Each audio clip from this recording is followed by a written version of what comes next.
dan berkati sahabat yang sakit dan telah hadir. Assalamualaikum warahmatullahi wabarakatuh.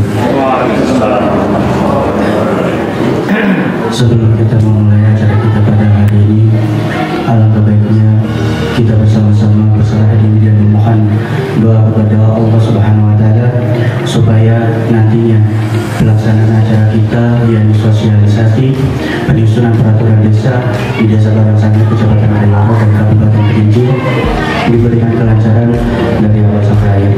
Sebelum kita berdoa, alangkah baiknya kita membaca Al-Quran dan Al-Fatihah.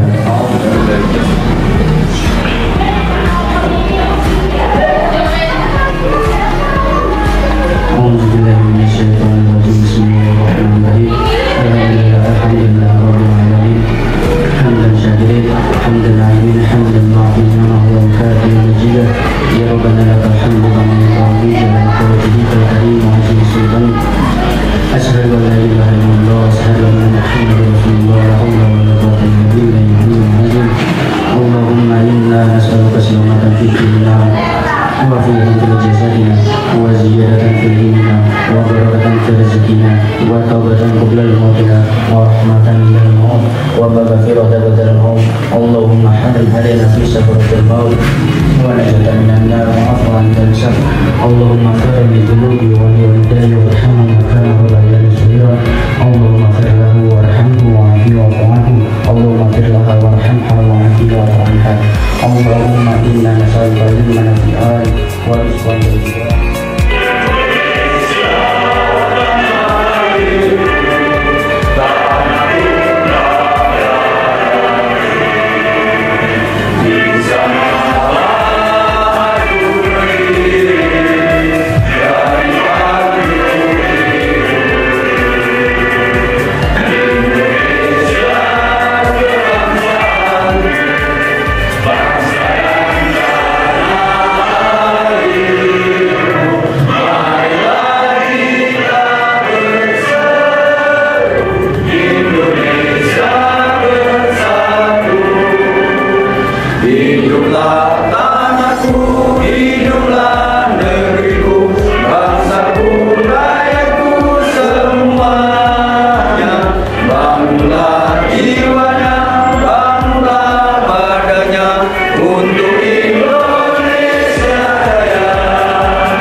Alhamdulillah wa syukurillah wa la hawla wa la quwwata illa billah. Asyhadu an la ilaha illallah wa asyhadu anna Muhammadan abduhu wa rasuluh. Pertama dan terutama sekali puji dan syukur kehadirat Allah Subhanahu wa Ta'ala atas kalian nikmat, rahmat, hidayah dan inayahnya. Di hari yang penuh barokah ini kita dapat berkumpul bersama di ruangan yang sederhana ini untuk mengikuti acara yang diselenggarakan oleh Universitas Jambi untuk Fakultas Hukum dalam rangka pengabdian kepada masyarakat terkait dengan sosialisasi penyusunan peraturan desa. Yang saya hormati Bapak-bapak dosen di Fakultas Hukum Universitas Jambi yang beserta seluruh mahasiswa yang pelaksanaan pengabdian untuk masyarakat. Saya hormati Bapak Ketua PPD beserta seluruh anggota, dan saya hormati Bapak Ketua dan pengurus Kelembagaan Adat Desa Barangsangir. Saya hormati Saudara Sekdes beserta perangkat desa. Saya hormati pembina PAUD, posyandu dan kelembagaan yang sempat hadir pada pagi hari ini yang saya hormati. Dengan mengucapkan Bismillahirrahmanirrahim, acara pengabdian kepada masyarakat Fakultas Hukum Universitas Jambi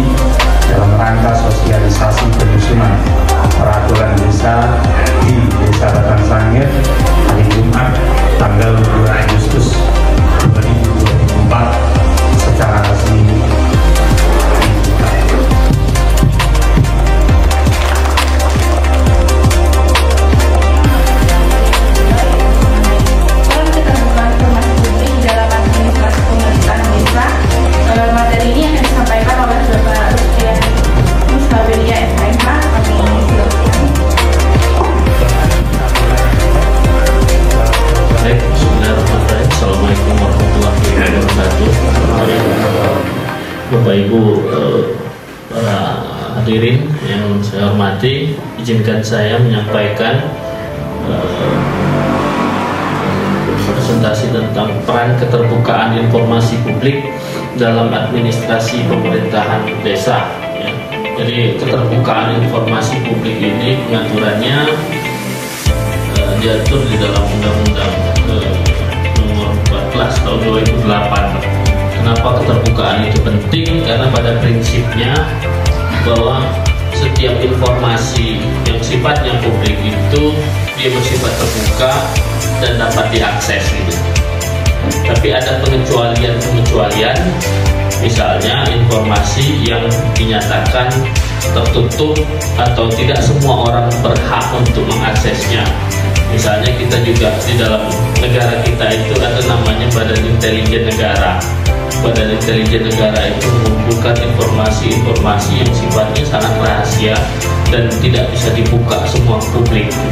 Tapi itu hanya untuk beberapa informasi tertentu yang dinyatakan tertutup dan tidak bisa diakses oleh semua orang gitu ya. Nah, tetapi ada informasi yang terbuka dalam artian informasi publik yang disediakan dan diumumkan secara berkala. Misalnya tadi Pak Ipan sampaikan bahwa misalnya keterbukaan itu di setiap desa misalnya disampaikan anggaran setiap tahun melalui baliho, panduk dan seterusnya. Itu merupakan salah satu bentuk keterbukaan informasi publik supaya masyarakat bisa mengakses berapa anggaran desa, apa program-program yang akan kita laksanakan misalnya pada tahun 2024, nanti tahun 2025, apalagi yang akan dilaksanakan berdasarkan prioritas-prioritas gitu. Karena setiap desa itu memiliki otonomi yang besar gitu ya untuk mengatur dan mengurus desanya. Oleh karenanya diberikan kewenangan berdasarkan anggaran tadi untuk mengatur dan mengurus desanya sendiri apa yang diprioritaskan. Oke, lanjut. Nah, mandat keterbukaan informasi ya, dalam Undang-Undang Desa itu di dalam pasal 4 misalnya desa itu wajib membentuk pemerintahan desa yang profesional, efektif dan efisien, terbuka serta bertanggung jawab. Karena prinsipnya sejalan Pak, yang namanya transparan itu dengan yang namanya akuntabel. Mungkin kita semua pernah dengar ya. Transparan itu bisa diketahui oleh semua orang. Akuntabel itu artinya dapat dipertanggungjawabkan. Jadi apapun tindakan kita bisa bertanggungjawabkan. Apalagi soal terkait dengan anggaran, karena ada ungkapan bahwa bohong saja itu kalau kinerja itu tidak berbasis anggaran dan gitu. Jadi ada cerita kalau kita mau bangun desa suap-suap sana sini kalau anggarannya juga tidak ada. Jadi kinerja itu pasti akan berbasis kepada anggaran. Ya, kemudian di pasal 24 misalnya asas penyelenggara pemerintahan desa salah satunya itu keterbukaan. Ya, jadi maksud keterbukaan itu membuka diri terhadap hak masyarakat untuk memperoleh informasi yang benar, jujur dan tidak diskriminatif. Misalnya. Sama kayak kita ke dokter misalnya. Kalau kita diperiksa kita harus jujur. Apa indikasinya supaya dokter tidak memberikan obat, memberikan tindakan itu juga yang sesuai dengan keilmuan dia kan begitu ya. Karena salah analisis tentu saja akan berakibat fatal gitu ya. Oleh karenanya diharapkan pemerintah desa itu dapat melaksanakan prinsip-prinsip ini, prinsip akuntabel, prinsip transparansi, dan tujuan utamanya adalah semua masyarakat itu bisa mengakses informasi, bisa mengetahui apa program kinerja pemerintah desa misalnya Batang Sangir, nanti ada RPJM, ada RKP dan seterusnya ya. Lanjut. Ini beberapa pengaturan ya, di dalam Undang-Undang Keterbukaan Informasi Publik. Sebetulnya undang-undang ini sudah cukup lama Pak, tahun 2008, sudah 16 tahun. Tetapi barangkali ya tidak semua kita mengetahuinya.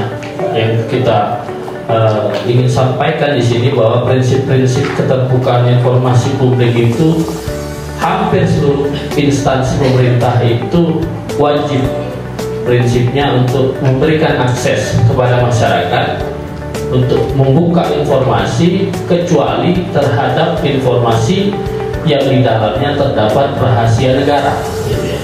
Jadi kalau ada masyarakat yang ingin mengakses program-program segalanya itu sudah bisa kita akses baik melalui website hari ini, melalui HP smartphone pintar kita, gitu ya, supaya pemerintah itu di satu sisi juga mendapatkan pengawasan dari masyarakat, misalnya terkait dengan kebijakan-kebijakan, program-program yang dilaksanakan oleh pemerintah setiap tahunnya.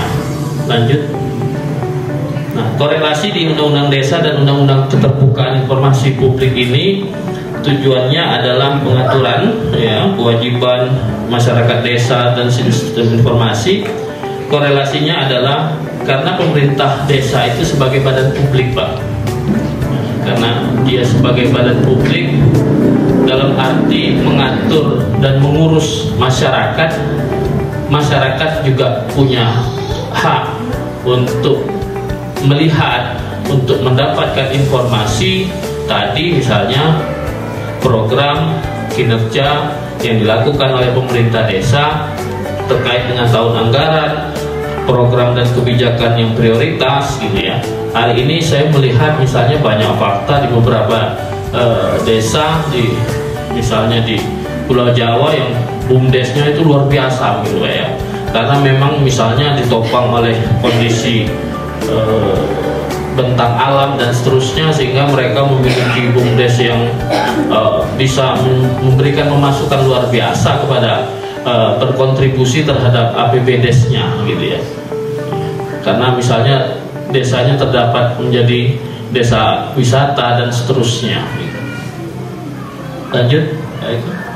Nah, mengelola informasi ini, nah, kecanggihan teknologi dan kemajuan teknologi hari ini juga kita harus manfaatkan, Pak.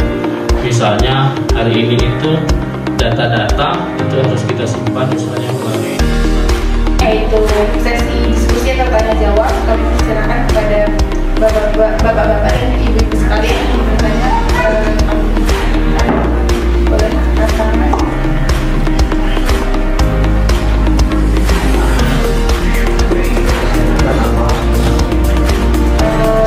Sebutkan nama dan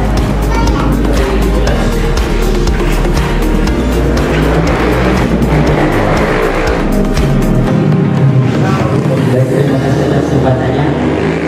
Tanpa mengurangi rasa hormat, Pak, nama saya Riki Sugiarto, Kasih Pemerintahan Desa Batang Sangir. Jadi bertanya, Pak, khususnya tentang peraturan kepala desa tadi, Pak.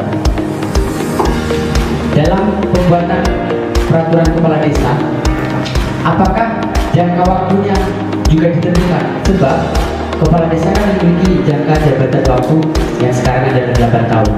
Jadi ketika peraturan tersebut dibuat oleh kepala desa sebelumnya dan terjadi pergantian kepala desa selanjutnya, apakah peraturan lama itu masih berlaku atau masih tetap bisa kita gunakan? Terima kasih, Pak. Terima kasih Pak Riki, beliau Kasih Pemerintahan di Pemerintah Desa Batang Sangir. Terkait dengan jangka waktu Perdes, sebenarnya tidak ada, ya. Sepanjang Perdes yang lama itu masih relevan, ya, dibutuhkan menteri muatannya untuk mengatur di desa. Mau kepala desa berganti, mau sekdes berganti, ataupun kepala daerah berganti, sepanjang Perdes itu menteri muatan isinya masih kok dengan kondisi dan kebutuhan masyarakat tetap berjalan. Jadi nggak ada masalah, gitu. Kecuali nanti memang dirasa oh ini kayaknya perlu direvisi, perlu ditambah nih. Kok orang dulu wakil organ mungkin pas acara pesta, ya kan? Kok sekarang anak-anak ulang tahun itu udah pakai organ, atau sunatan udah pakai organ?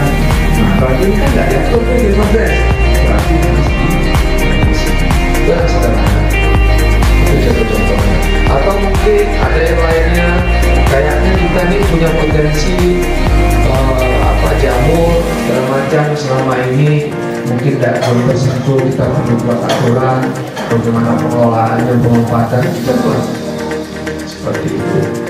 Jadi sangat ditentukan oleh situasi dan kondisi desa saat itu. Jadi nggak pengaruh, ya. Oh kan udah ganti kepala desanya nih, ya, tanda tangan aja sekarang udah lain, ya nggak apa-apa. Sepanjang itu belum dicabut, aturan itu sah.